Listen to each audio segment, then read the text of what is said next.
What Yeah. actually makes a tough conversation hard? Well, when you're going into a conversation, there's three triggers that are happening. So it's one, it's you, it's the I in the conversation. And that's how you see yourself. And usually when you're having a tough conversation, within that, there's some critical feedback. Mm, There's some like, you make me feel you need to, whatever it is critical feedback. mhm, So receiving that will impact your identity or the way you see yourself.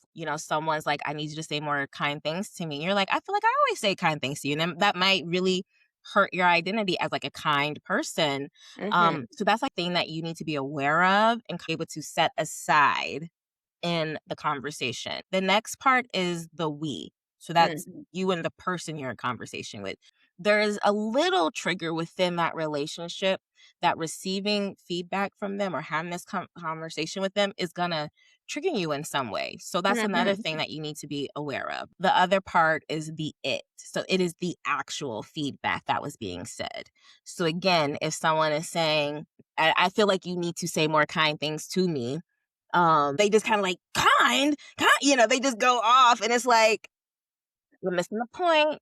Listen, settle down. It's kind of like the wrong spotting because then it can turn into, well, I just bought you flowers last week. But that's not what I'm talking about. I'm talking about kind words.